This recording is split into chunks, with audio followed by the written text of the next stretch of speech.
नमस्कार, सादर जय जिनेंद्र। क्षमा ब्रेकिंग जैन न्यूज प्रतिदिन प्रातः, दोपहर एवं रात्रि में देश भर से संपूर्ण जैन समाज से संबंधित सही और सकारात्मक समाचारों के लिए देखना और सुनना न भूलें। साथ में आपसे विनम्र निवेदन है कि यदि आपने इस चैनल को सब्सक्राइब नहीं किया है तो कृपया अवश्य कीजिए और शेयर और लाइक करके धर्म प्रभावना में सहयोगी एवं सहभागी बनिए।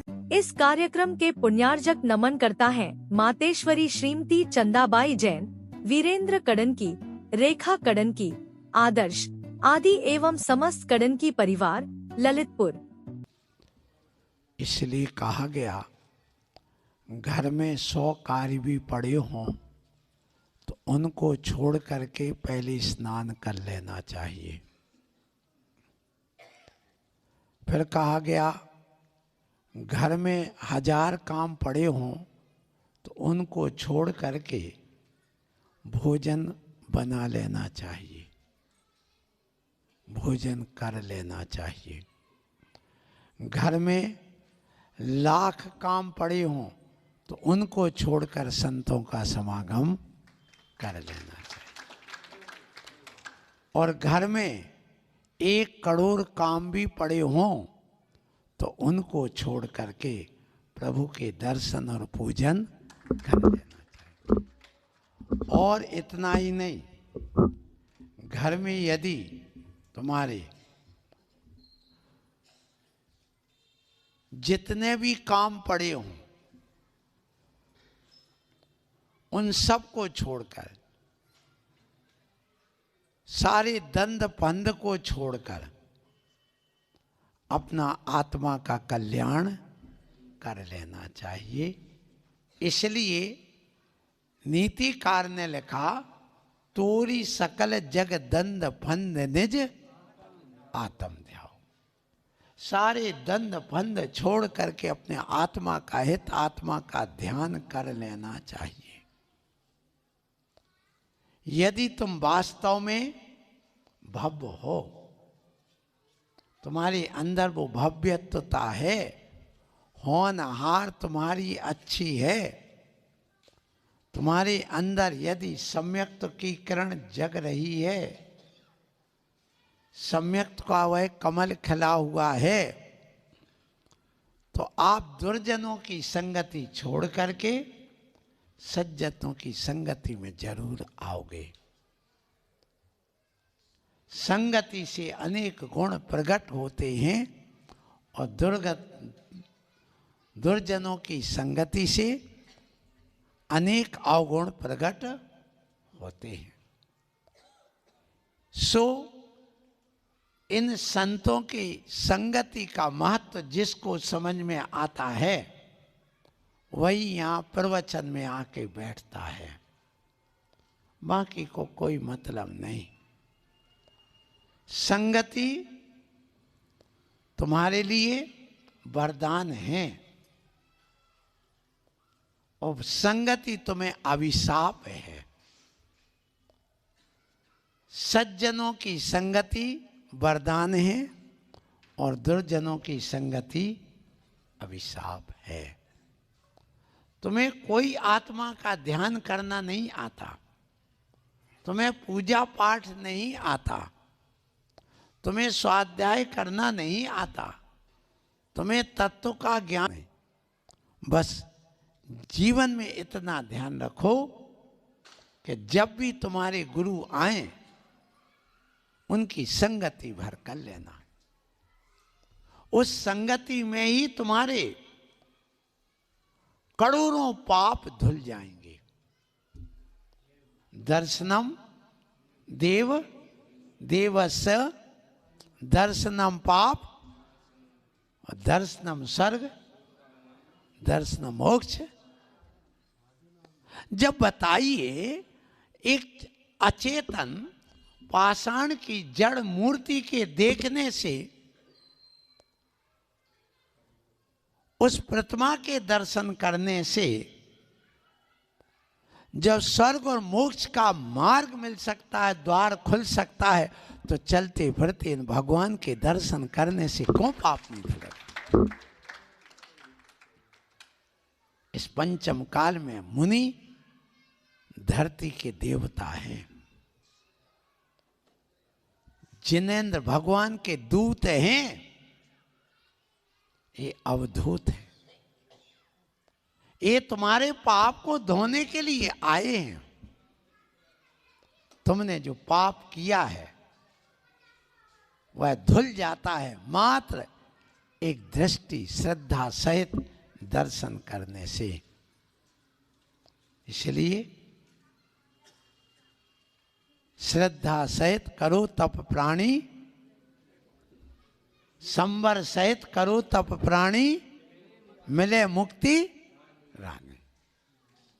बस श्रद्धा सहित ये हाथ जोड़ना विनय है, और विनय एक तप है, और तप से कर्म की निर्जरा होती है। इसलिए इस दर्शन का बहुत बड़ा महत्व है, इस संगति का बहुत बड़ा महत्व है। देखो, हमारा जीवन ये धूल के समान है। यदि यह धूल आंख में चली जाए तो किरकिरी पैदा करती है, और वह किरकिरी कीचड़ बन करके निकलती है, कीचड़ बन जाती है। और वही धूल जब कुम्हार के हाथ में आ जाती है लोंदा बन करके, तो घड़ा बन जाती है। जब वही धूल जब पानी मिलने पर और एक गन्ने का पौधा लगाने पर वही धूल कन्वर्ट हो जाती है, एक रस में बदल जाती है। वही धूल गन्ना बन जाती है। वही धूल जब एक गुलाब के रूप में बन करके उसी धूल में गुलाब की डाली लगा दी जाती है तो फूल बन जाती है। तब देखिए वही धूल कितनी संगति में आकर के कितना रूप बदल लेती है। बस ऐसे अपने मानव जीवन रूपी धूल जैसी संगति में जाएगी वैसा हमारा वह रूप बन करके आ जाता है। आपको ज्ञात है, एक लोहे की राड है, वो कीचड़ में चली जाए नाली में तो जंग खा जाएगी। जब वह लोहे की छड़ कीचड़ की संगति में आती है तो जंग खा जाती है। और जब वही लोहे की छड़, तुम्हारे यहां सुनार तो होंगे, और सोने के पानी की संगति में आ जाए तो स्वर्ण पालिश हो करके वह जंग से बच जाती है, और सारी जिंदगी वह जंग से जंग करती रहती है, और वह जंग खाने से बच जाती है। इसी प्रकार जो गुरु की संगति में, संतों की संगति में आ जाता है और यह प्रवचन, उनकी वाणी उनके ऊपर चढ़ जाती है, वाणी उस प्राणी के ऊपर पानी चढ़ने का काम कर जाती है, तो उस समय वह एक कर्म रूपी जंग से बच जाती है। इसलिए कहा गया कि तुम संगति करो, अच्छे लोगों की संगति करो। हम आपके बीच में आए हैं काहे के लिए? तुम्हारी जंग छुटाने के लिए। ये जनवाणी, गुरुवाणी इस प्राणी की जंग, मिथ्या अज्ञान रूपी जंग को निकाल देता है। यदि श्रद्धा भक्ति समर्पण करके एकाग्रता पूर्वक सुन करके गुणों के अंदर उतारोगे तो, यदि अंदर नहीं उतारी तो कोई मतलब नहीं निकलता है। इसलिए आप कौन सी संगति में रहते हो? एक फूल है, फूल 100 की संगति में गया, 100 के ऊपर चढ़ गया तो मूल्यहीन हो गया, और 100 के ऊपर चढ़ गया तो मूल्यवान हो गया। इसी प्रकार से आप जब गुरु के चरणों में अपना सर झुका देते हो, तुम्हारी कीमत बढ़ जाती, तुम भक्त बन जाते हो और तुम सम्यक दृष्टि बन करके अपनी असंख्यात गुणी निर्जरा कर लेते हो। इसलिए कहा गया कि गुरु की वाणी दिख नहीं रही है, कानों में टकरा जरूर रही है। जैसे सुगंध दिखती नहीं है, पर नाक की नासिका में जब वह टकराती है तो वहां पर सुगंध देती है। अब सोचिए, विचार करना, हवा है, हवा यदि सड़ी हुई वस्तु की संगति में आ जाए तो हवा विकृत हो जाएगी, दुर्गंध से युक्त हो जाएगी। और यदि सेव फल की गाड़ी निकल गई तो वो हवा कैसी हो जाएगी, और इत्र की शीशी खोल दी तो वो हवा कैसी हो जाएगी, इत्रमय हो जाएगी। बस इसी प्रकार से जैसे वह हवा जिसकी संगति में आती है वैसा परिणमन कर जाती है, ऐसी है आत्मा जिसकी संगति में जाती है वैसा परिणमन कर जाती है। इसलिए तुम्हारे जैन दर्शन में नहीं, रामायण जैसे मैं भी लिख दिया, संत समागम हरि भजन तुलसी दुर्लभ और सुतधारा और लक्ष्मी, तो ये क्या कहा? आप समझो, ये दोहा रामायण का नहीं, कहीं और है, लेकिन तुलसीदास जी ने इसको लिखा है। आप लोग समझदार हैं तो तुम यहां आओगे विद्वान बनने के लिए। समझदार विद्वान बनने के लिए यहां आता है, और यदि मूर्ख है तो वो यहां नहीं आएगा। तुम मूर्ख हो, विद्वान हो कि समझदार हो? अभी हमारे महाराज नाम ले रहे थे डॉक्टर के, क्या नाम? प्रकाश चंद जी, वीरेंद्र कुमार आदि आदि, सुन लो सब लोग। बाम और कला वाले कला सीख लो। गला तो है पर कला और होना चाहिए।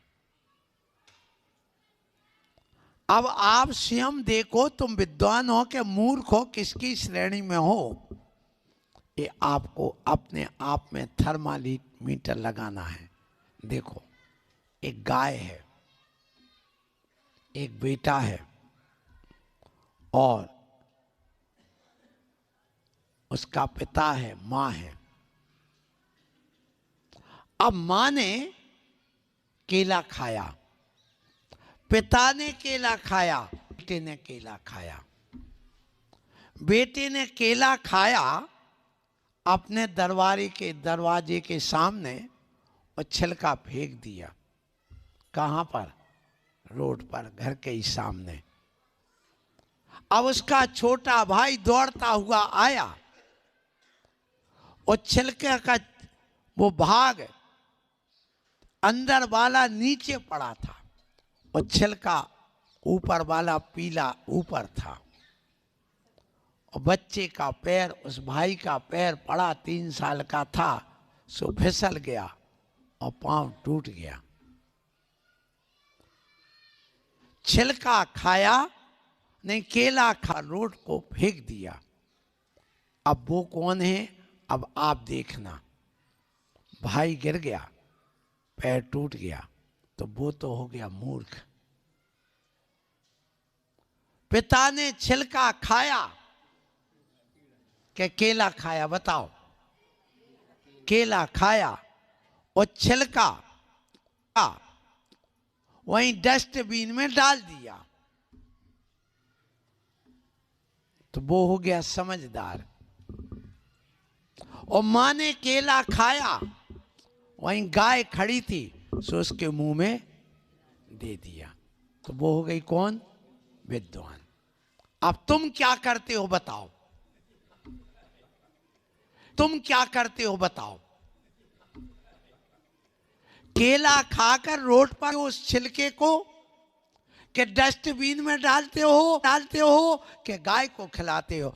जिसने केला खाया, गाय को खिलाया, वह छिलका, वह विद्वान है, डस्टबिन में डाल दिया, वो समझदार है, और जिसने रोड पर फेंक दिया वो मूर्ख है। अब आप थर्मामीटर लगाओ, आप विद्वान हो, मूर्ख हो कि समझदार हो। हम अभी ललितपुर में थे, जहां हम लोग शौच जाते थे, वहां के सारे जैनी अपने घर के सामने, और सारी गाय वहां गंदगी करते, वहीं बैठी रहते, उनके मुंह में नहीं खिलाते, डस्टबिन में नहीं डालते, तो उनको हम क्या कहेंगे? और वे सब परेशान हैं, सब परेशान हैं, जो ये कर रहे हैं, और तुम करोगे तो तुम भी परेशान रहोगे। इसलिए समझदार बनो, विद्वान बनो, मूर्ख नहीं। समय अपना हो गया है। Kshama breaking Jain news YouTube channel पर विज्ञापन देकर धर्म प्रभावना में बने सहभागी। विज्ञापन देने हेतु संपर्क कीजिए मोबाइल नंबर 9026900740 एवं समाचार एवं वीडियो भेजने हेतु WhatsApp number 9335236222। Kshama breaking Jain news YouTube channel देखने के लिए आपको बहुत बहुत धन्यवाद। सादर प्रणाम, सादर जय जिनेंद्र।